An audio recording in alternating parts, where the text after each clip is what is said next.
Hello, dear SBI PO aspirants, and welcome to EduTab.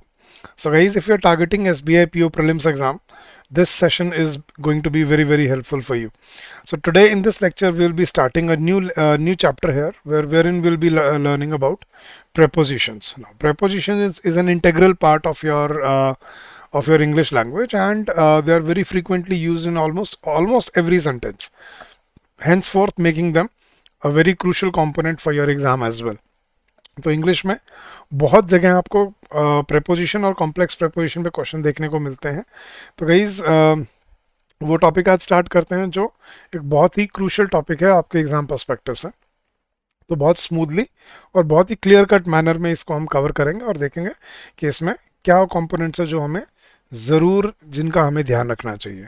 तो चलिए guys start करते हैं अपना आज का topic prepositions. But before we go any further guys let me inform you about our special courses. हमने special courses launch किए हैं आपके लिए जो आप अपने SBI PO एग्ज़ाम से पहले अपनी तैयारी के लिए यूज़ कर सकते हैं. आपको बस क्या करना है गाइज, आपको अपने ब्राउज़र पे जाना है और अपने ब्राउज़र पे जाके बस आपको सिर्फ टाइप करना है edutap.in EDUTAP edutap.in. आप जैसे ही edutap.in सर्च करेंगे आप हमारे लैंडिंग पेज पे आ जाएंगे और यहाँ पे दिखेंगे आपको सारे के सारे हमारे कोर्सेज. इसमें आपके जो बैंकिंग कोर्सेज हैं इस पर क्लिक कीजिए, नीचे आइए और यहाँ पे आपको दिखेंगे सारे आपके बैंकिंग एग्जाम महापैक course.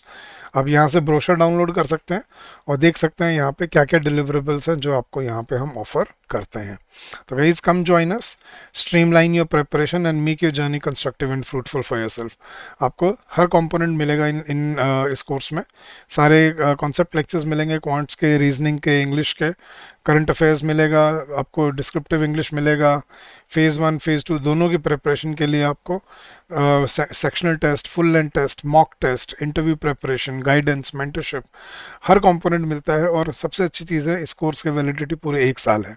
So come join us and start your preparation with us so that you can come out with flying colours. तो चलिए गाइस आज नया टॉपिक स्टार्ट करते हैं अपना प्रेपोजिशंस. बस उससे पहले मैं आपको पिछले वीक जो मैं आपको होमवर्क क्वेश्चंस देखे गया था मैं उनके सॉल्यूशन एक बार बता देता हूँ. सो यहाँ पे गलती क्या दी गई. Question number 1, the principal forbade us not to use the entire central hall. Forbade का मतलब ही क्या होता है गाइस. फॉरबेड मतलब मना कर देना, ना कर देना.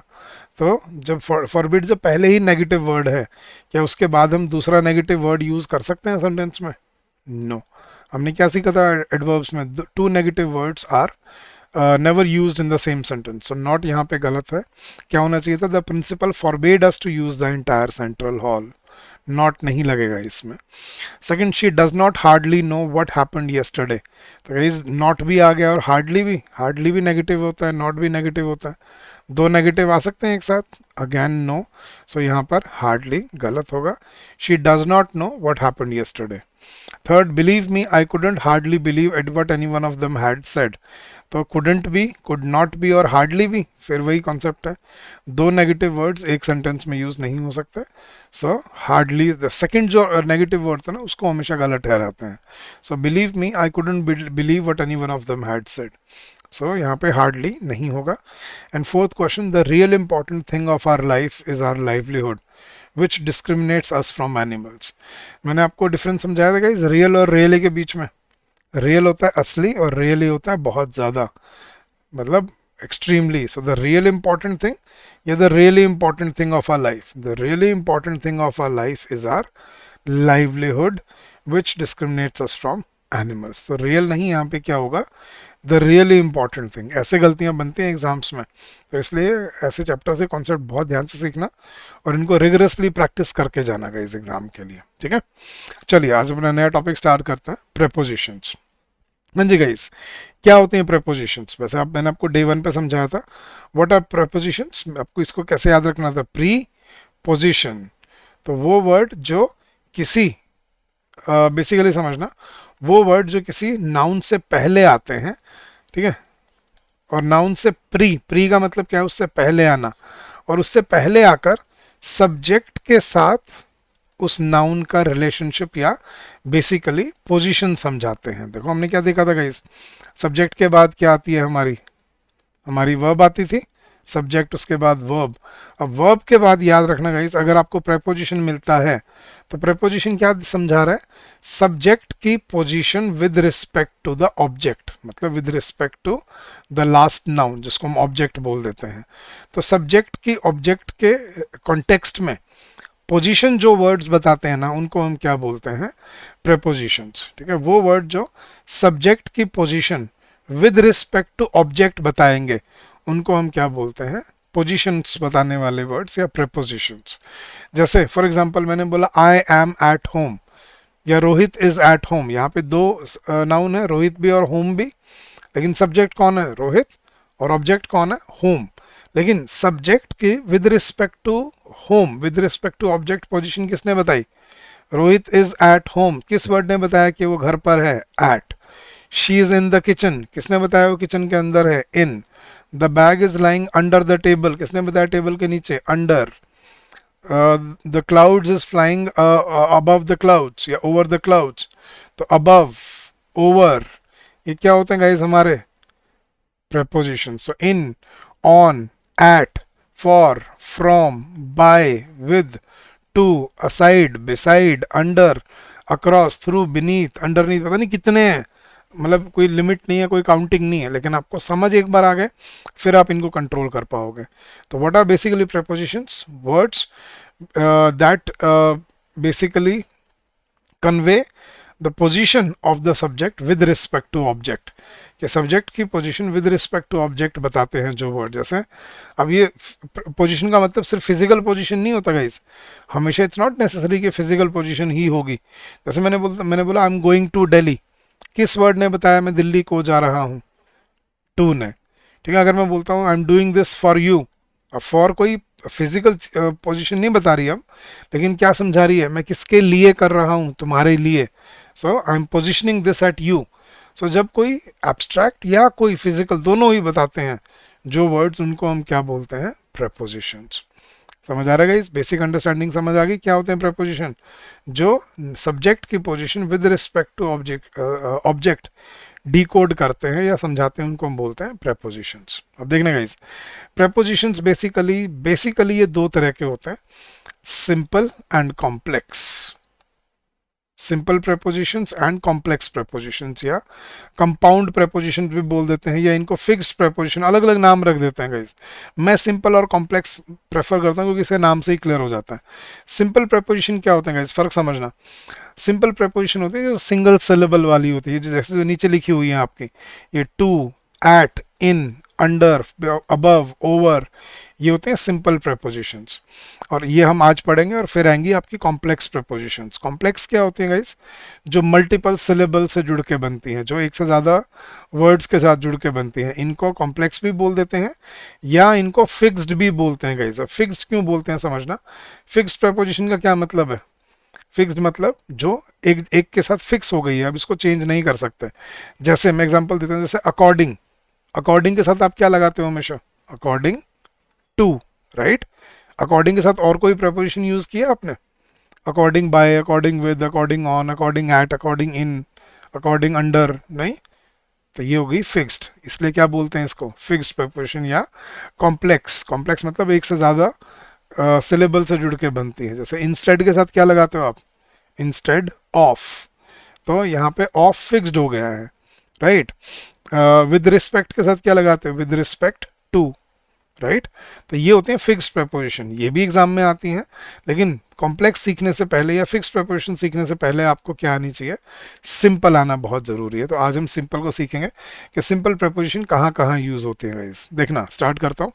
तो preposition is a word used with a noun और a pronoun to show its relation to some other word in a sentence, कि किसी नाउन का किसी दूसरे नाउन, दूसरा नाउन मतलब ऑब्जेक्ट के साथ रिलेशनशिप समझाने के लिए, कि with respect to object subject कहाँ पर है, कैसे है, क्या रिलेशन समझा रहे हैं उनके बीच में।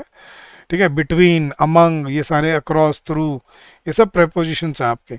सो जो वर्ड सब्जेक्ट और ऑब्जेक्ट के बीच में रिलेशनशिप समझाता है उसको हम क्या बोलते हैं, प्रेपोजिशंस। ठीक है, अब प्रेपोजिशन गाइस बहुत तरह की होती हैं, अलग अलग होती हैं, लेकिन जो आपको एग्जाम पर्सपेक्टिव से याद रखनी है वो हम डिस्कस करेंगे। तो सबसे पहले इसको कॉन्टेक्स्ट में सीखेंगे कि किस कॉन्टेक्स्ट में क्या प्रेपोजिशन यूज होते हैं। तो एक एक करके मैं आपको सारी प्रेपोजिशन बताता चलता हूँ विद एग्जाम्पल। ठीक है, अगर आपको इसका पीडीएफ चाहिए गाइस, आपको पीडीएफ हमारे टेलीग्राम चैनल पर मिल जाएगा। हमारे टेलीग्राम चैनल का लिंक नीचे वीडियो के डिस्क्रिप्शन में गिवन है, वहाँ से आप डाउनलोड कर सकते हो। तो सबसे पहले गाइस हमारे प्रेपोजिशंस ऑफ टाइम, वो प्रेपोजिशन जो आपको टाइम के लिए मतलब टाइम के कॉन्टेक्स्ट में यूज होते दिखेंगे। सबसे पहला जैसे एट, एट हम कहाँ कहाँ यूज करते हैं, एक स्पेसिफिक एक डेफिनेट पॉइंट ऑफ टाइम के लिए, जैसे I wake up at 5 o'clock, I leave for office at 9 AM, I return at 6:30, she leaves house every day at 9 AM, right, I return at 6 PM, I leave at 1:30, I finish at 5 PM। तो at एक specific time, आज आज जैसे मैं बोलता हूँ कि आज कितने बजे निकले तुम, I left at 6:15, the class began at 8 o'clock। तो specific point of time, definite point of time बताने के लिए हम क्या यूज करते हैं, एट। और ये है जो हम शायद गलत बोलते आए हैं आज तक। फेस्टिवल्स के लिए याद रखना गाइस, हम क्या में क्या बोलना होता है, एट। हम बोलते क्या है, आई am coming home on Diwali, यही बोलते हैं ना, ऑन दिवाली ऑन होली। तो ऑन दिवाली ऑन होली नहीं, एट दिवाली या एट होली होता है। इन कहाँ कहाँ यूज होता है गाइस, इन होता है किसी भी चीज के बाउंड्रीज के अंदर होने के लिए। वैसे तो इनका मतलब हमें क्या पता है, अंदर, right, in the room, in the kitchen. लेकिन इन को हम टाइम के लिए कैसे यूज करते हैं वो देखना। हम सबसे पहला दिन के किसी टाइम के लिए, ठीक है, जैसे इन the morning, in the afternoon, in the evening. हाँ, नून, नून देखो, नून एक 12 बजे स्पेसिफिक टाइम होता है, नून इज 12 o'clock। तो स्पेसिफिक टाइम के लिए हम नून के लिए क्या बोलते हैं, एट नून।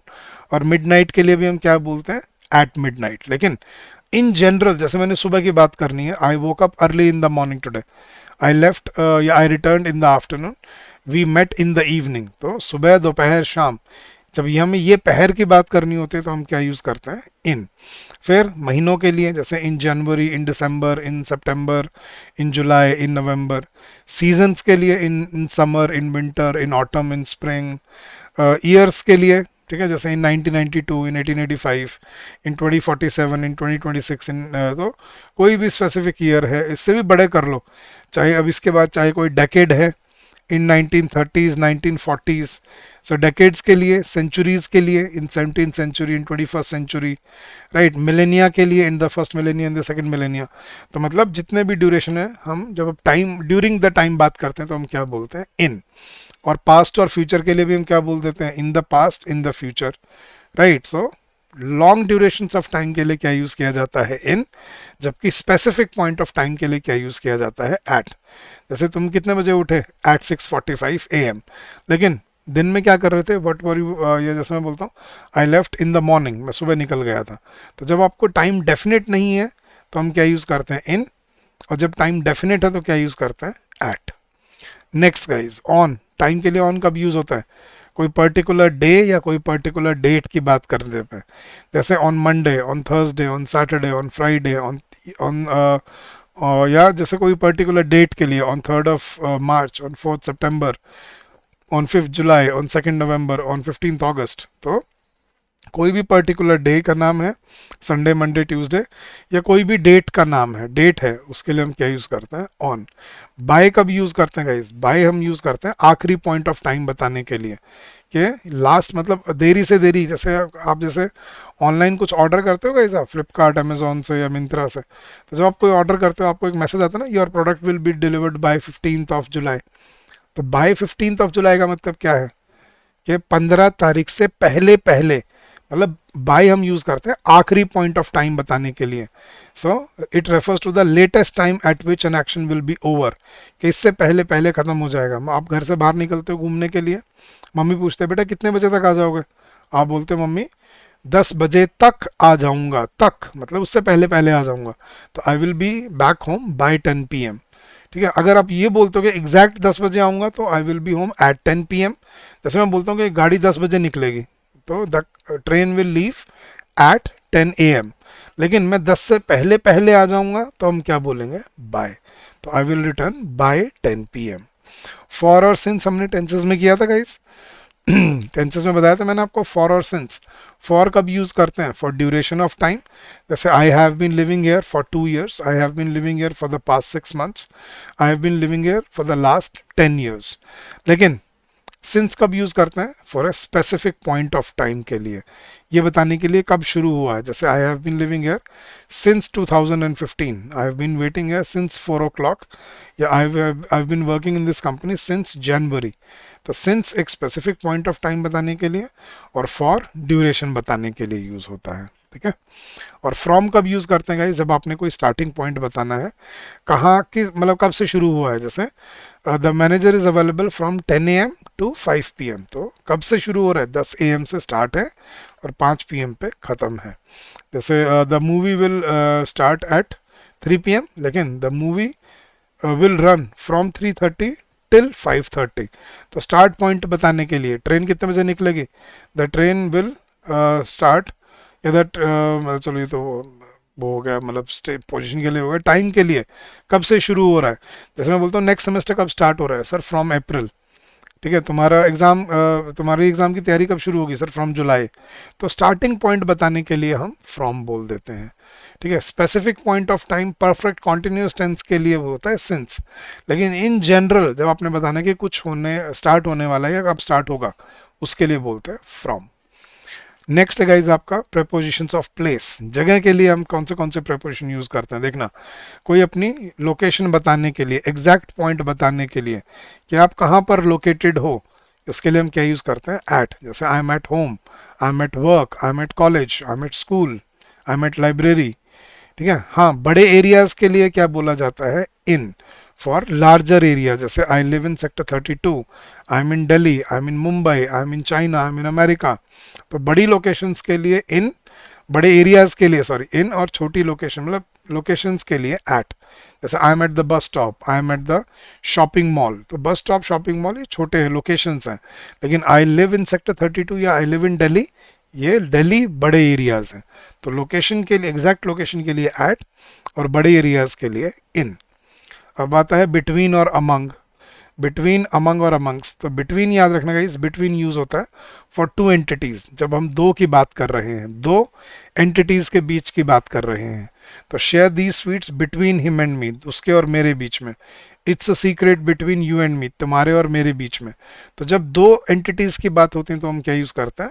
बिटवीन। लेकिन अब समझना, दो से ज्यादा की जब बात होती है तो क्या यूज होता है? Among. So among is used for more than two entities, ठीक है। और एक अमंग और अमंगस्ट का डिफरेंस आता है। अमंग यूज होता है उस वर्ड से पहले जो कॉन्सोनेंट से स्टार्ट होता है। जैसे divide the sweets among the 3 boys. अब देखो 3 हो गए, 3 के लिए अब यहाँ पे हम बिटवीन नहीं बोल सकते, क्या बोलना पड़ेगा? अमंग। और फिर आता है अमंगस्ट। अमंगस्ट सेम वही अमंग जैसा ही होता है, दो से ज्यादा एंटिटीज के लिए यूज होता है। बस कब यूज होता है? जब आगे आने वाला वर्ड एक वॉवल से स्टार्ट हो रहा होता है, ठीक है। जैसे डिवाइड द स्वीट्स अमंगस्ट अस। अब अमंगस्ट अस, अस किससे स्टार्ट हो रहा है? वॉवल से, तो इसलिए क्या बोल रहे हैं? अमंगस्ट। तो अमंग और अमंगस्ट सेम होता है दो से ज्यादा एंटिटीज के लिए, बिटवीन दो के लिए। अबव, अबव होता है गाइस जब कोई चीज दूसरी चीज से हायर देन होती है, ठीक है, मतलब उससे हाइट में ऊपर होती है, ठीक है। तो जैसे above the horizon, above the clouds. Under कब यूज होता है? जब कोई चीज किसी चीज के वर्टिकली नीचे होती है, मतलब बिल्कुल डायरेक्शनली परपेंडिकुलरली, जैसे उसको बोलते हैं ना, बिल्कुल हाइट में नीचे होना। जैसे I was standing under the trees, under the roof, under the shower, बिल्कुल नीचे होना। बिलो होता है किसी से कम होना, ठीक है। लोअर देन, लोअर देन, जैसे मैं बोलता हूँ when the sun goes below the horizon, below my expectation, below average. तो जब किसी चीज से कम होता है तो हम बोलते हैं बिलो, और किसी से ऊपर होता है तो हम बोलते हैं अबव। लेकिन हाइट में ऊपर होने के लिए ओवर, और हाइट में नीचे होने के लिए अंडर। तो अभी देखना, ओवर यूज होता है, जैसे अंडर यूज होता है वर्टिकली नीचे के लिए, ओवर यूज होता है वर्टिकली ऊपर होने के लिए। जैसे there is an aircraft coming over, ठीक है, the ball went over the boundary. तो ओवर मतलब the airplane was flying over the cloud. तो हाइट में ऊपर के लिए ओवर, और हाइट में नीचे के लिए अंडर। जबकि किसी चीज से इन जनरल, मतलब हाइट के अलावा, जैसे मान लो किसी की कीमत ज्यादा है तो दिस इज अबव, ठीक है। और बिलो, तो अबव एंड बिलो किसी से कंपैरिजन में ज्यादा या कम, ठीक है। और ओवर एंड अंडर किसी के हाइट में ऊपर या नीचे, ये बहुत बार कंफ्यूजन होता है बच्चों को, तो इसको ध्यान से समझ के जाना। अच्छा, बिनीथ और अंडरनीथ भी लिखना है इसमें। बिनीथ और अंडरनीथ कब यूज होते हैं? जब कोई चीज दूसरी चीज के नीचे दब जाती है। जैसे the body was found beneath the rubble, जैसे मान लो अभी वेनेजुएला में वो आया था, भूकंप आया था। So many bodies were found under the rubble, नहीं अंडरनीथ द रबल या बिनीथ द रबल। तो बिनीथ होता है जब कोई चीज दूसरी चीज के नीचे दब जाती है। जैसे the ground was slippery beneath her, कि उसके पैरों के नीचे जो फर्श था वो स्लिपरी था, इसलिए वो गिर गई। तो बिनीथ या अंडरनीथ जब कोई चीज दूसरी चीज के नीचे दब जाती है। तो ये थे प्रेपोजिशंस ऑफ प्लेस। नेक्स्ट है गाइस प्रेपोजिशंस ऑफ डायरेक्शन, जो डायरेक्शन बताने के काम आते हैं। देखना कैसे कैसे होता है। सबसे पहला टू। टू हम किसके लिए यूज होता है? हम अपनी एक जगह से दूसरी जगह जाने के लिए हम क्या बोलते हैं? टू। जैसे I am going to Delhi, I am going to London, I am going to America, right? I am going to college, I am going to school. So to is use to show movement from one position, from one location to another location. लेकिन याद रखना guys इसमें exception क्या है, home और abroad इनके साथ, मतलब इनसे पहले कभी भी याद रखना टू यूज नहीं किया जा सकता। हम ये नहीं बोलते I am going to home, हम क्या बोलते हैं? I am going home. और I am going to abroad नहीं, आई एम गोइंग अब्रॉड। तो होम और अब्रॉड के साथ हम टू यूज नहीं कर सकते। इनके अलावा हम क्या यूज करते हैं? जब भी हमने कहीं जाने के लिए, जैसे I am going to office, I am going to work, I am going to college, I am going to hospital, I am going to library, I am going to cinema hall, I am going to my friend's place. लेकिन I am going to home नहीं, I am going home and I am going abroad. Towards क्या होता है guys? Towards जब आप किसी की दिशा में, किसी की डायरेक्शन में करते हो, जैसे take 5 steps towards the wall, के 5 कदम वॉल की तरफ जाओ, ठीक है। Turn your face towards me, अपने फेस मेरी टूवर्ड्स, तो किसी की दिशा में। He was running towards him. She glance towards the mirror, के उसने शीशे की तरफ देखा। तो किसी की डायरेक्शन में बताने के लिए हम क्या यूज करते हैं? टूवर्ड्स। इनटू क्या होता है guys? Into in plus two से बनता है। देखना, जब किसी चीज के अंदर ऑलरेडी कुछ है उसके लिए हम बोलते हैं इन। जैसे there is water in the jar, लेकिन मैं कहता हूं पानी डाल दो अंदर। तो जब बाहर से अंदर की मूवमेंट शो करते हैं ना, ठीक है, ये ट्रांजिशन जो शो करना होता है, movement from outside to inside, तब बोलते हैं into. pour some water into the jar. The boy jumped into the lake. She fell into a ditch. तो इनटू होता है बाहर से अंदर की मूवमेंट को शो करना। देखो इन और इनटू का यही फर्क है। इन जब कोई ऑलरेडी अंदर है, जैसे there is someone in the room. लेकिन जब कोई बाहर से अंदर आने की मूवमेंट बता रहा है तो क्या बोलेंगे? As she came into the room, ठीक है। और याद रखना एंटर के साथ कभी भी हम इन या इनटू यूज नहीं कर सकते, क्योंकि एंटर का पहले ही मतलब क्या होता है? अंदर आना। So we cannot use in और इनटू विद एंटर। ये मैं एक्सेप्शंस बता रहा हूँ आपको। जैसे एक एग्जाम में क्वेश्चन आया था, when the police entered in the room they saw the body hanging from the roof. तो अब गलती नहीं समझ आई बच्चों को, क्यों क्लिक नहीं किया? क्योंकि हमारी आदत तो है एंटर के साथ इन बोलने की, है ना? सच बताना, यस और नो?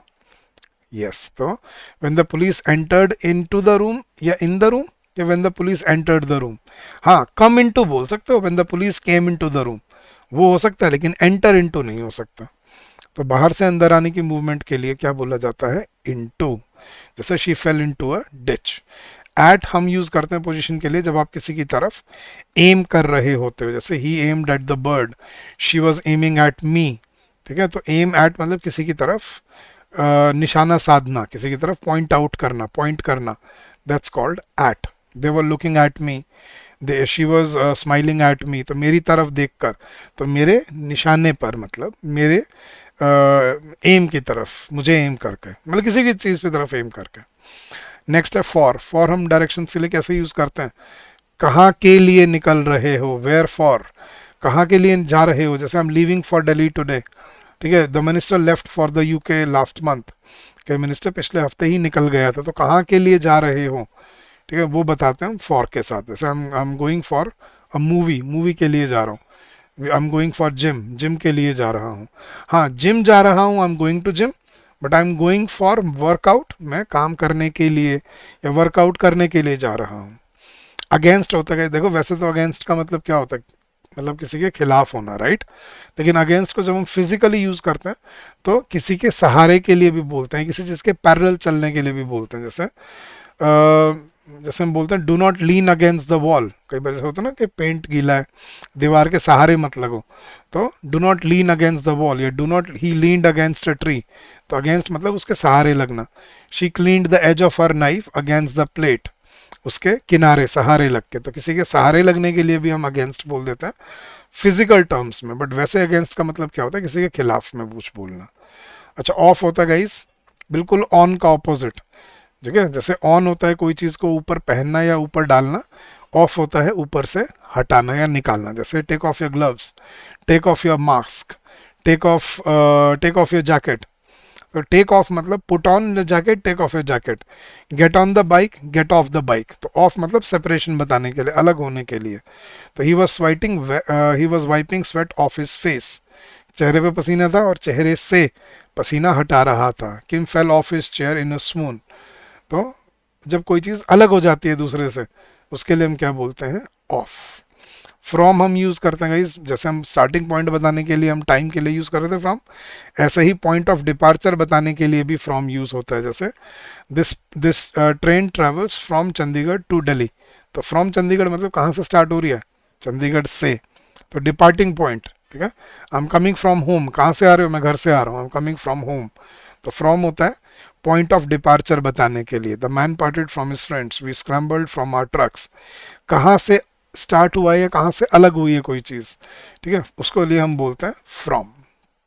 नेक्स्ट, अब हम बता रहे हैं प्रेपोजिशन ऑफ पोजिशन, ठीक है, जो पोजिशन बताने के लिए यूज होता है। जैसे अबाउट, अबाउट हम यूज करते हैं जब कोई काम होने वाला होता है, जब कोई चीज स्टार्ट या शुरू या खत्म होने वाली होती है। जैसे we are about to go to bed, होने वाला है, हम सोने वाले हैं, ठीक है। His father is about to retire, उनके पिताजी रिटायर होने वाले हैं।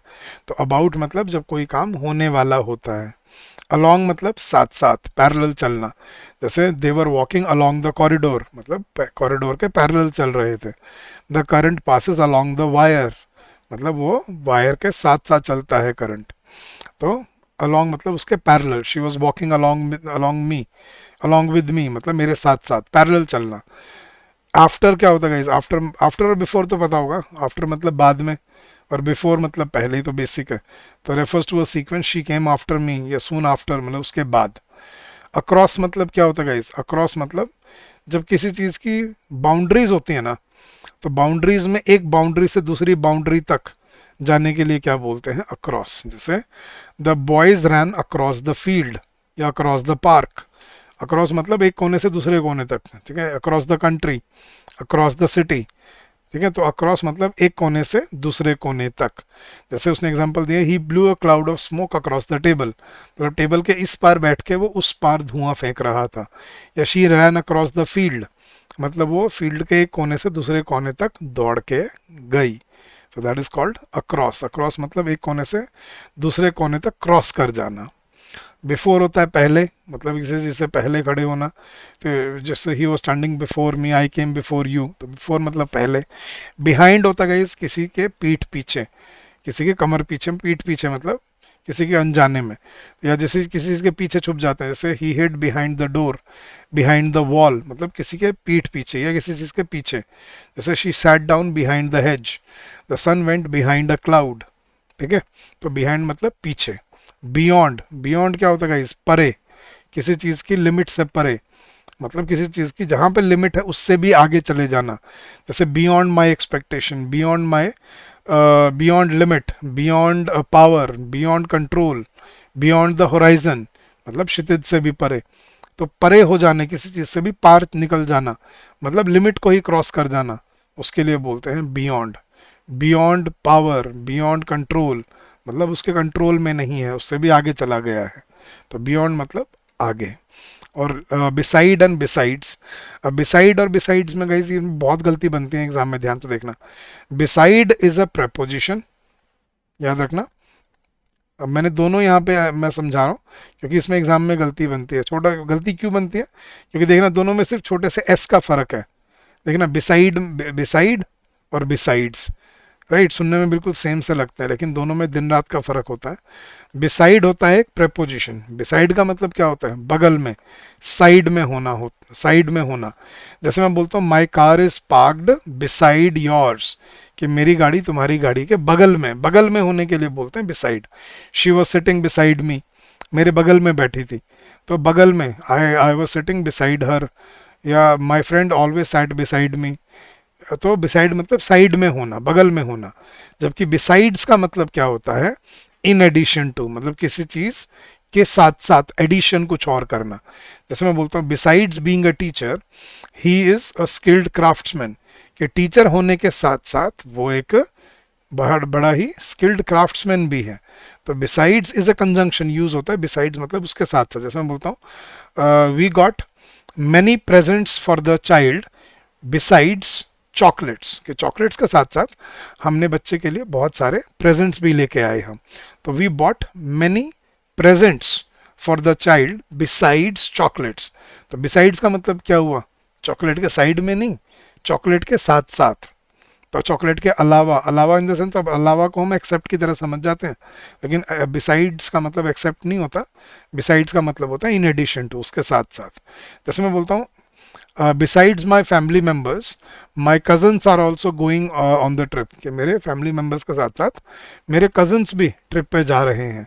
तो बिसाइड्स मतलब मेरे फैमिली मेम्बर्स के साथ साथ, इन एडिशन टू। तो besides my family members my friends, या sorry my cousins are also going on the trip. तो बिसाइड मतलब बगल में, और बिसाइड्स इज कंजंक्शन, इसका मतलब होता है उसके साथ साथ, इन एडिशन टू। क्लियर है गाइस? तो ये थे आपके बेसिक प्रेपोजिशन की अंडरस्टैंडिंग, कि प्रेपोजिशन क्या होते हैं, कैसे काम करते हैं, और उनको हमें कैसे सीखना है, कैसे कंट्रोल करना है, कैसे समझना है। तो ये थी आज की आपकी बेसिक प्रेपोजिशन, सिंपल प्रेपोजिशन का फर्स्ट लेक्चर। अब इसके बाद हम नेक्स्ट लेक्चर से स्टार्ट करेंगे अपने कॉम्प्लेक्स प्रेपोजिशंस, जो कि एग्जाम के लिए बहुत ही क्रूशल होते हैं। तो गाइज आई होप आपको इससे समझ आया होगा प्रेपोजिशन क्या होते हैं, कैसे फंक्शन करते हैं, कैसे काम करते हैं, और क्या उनमें गलतियां हो जाती हैं एग्जाम में, और क्या आपको ध्यान रखना है। तो चलिए गाइज आज के लिए इतना ही, मिलते हैं नेक्स्ट लेक्चर में। बट जाने से पहले फिर मैं बता रहा हूँ, देखो गाइज ये तो अब एक एक लेक्चर आप एक एक दिन में कर रहे हो, मतलब हफ्ते में ये एक या दो ही लेक्चर मिलते हैं आपको, लेकिन अगर आपको अपनी स्पीड से प्रिपेयर करना है, so come join us, streamline your preparation. आपको बस क्या करना है, अपने ब्राउजर पे जाना है और टाइप करना है edutap.in, EDUTAP, edutap.in। ठीक है, मैं आपको दिखा देता हूँ, बस 10 सेकंड लगेंगे। तो आपको क्या करना है, अपने बस अपने ब्राउजर पे जाना है, और ब्राउजर पे जाके आपको टाइप करना है edutap.in, EDUTAP, edutap.in। जैसे ही आप edutap.in सर्च करोगे, आप हमारे लैंडिंग पेज पे आ जाओगे, और यहाँ पे बीच में दिखेंगे आपको बैंकिंग कोर्सेज, इस पर क्लिक कीजिए, नीचे आइए, ये रहा आपका बैंकिंग एग्जाम महापैक कोर्स। इसमें गाइज आपको सब मिलता है, concept classes, concept note, summary sheets, current affairs magazine, chapter wise mock test, sectional test, current affairs mock test, full length test, सब आपको यहाँ मिलेगा अपनी एग्जाम की प्रिपरेशन के लिए। So come join us, streamline your preparation and start your journey with us. ऐसे तो इसका लिंक आपको वीडियो के डिस्क्रिप्शन में भी मिल जाएगा, बट मैंने सिंपल सा तरीका बता दिया आप कैसे ज्वाइन कर सकते हो। तो आज के लिए इतना ही गाइस, फिर भी अगर आपको कोई डाउट रह जाए हमारे कोर्सेज से रिलेटेड या किसी भी चीज़ से related, please feel free to call us on this number during the office hours, which is 8146207241, or you can also drop us an email at hello@edutap.co.in. That's our official email ID. So thank you so much guys, we wish you all the very best for your exams, for your endeavors, and I'm sure you will come out with flying colors. So thank you, have a good day, and happy learning to all of you. Take care, see you in the next lecture guys.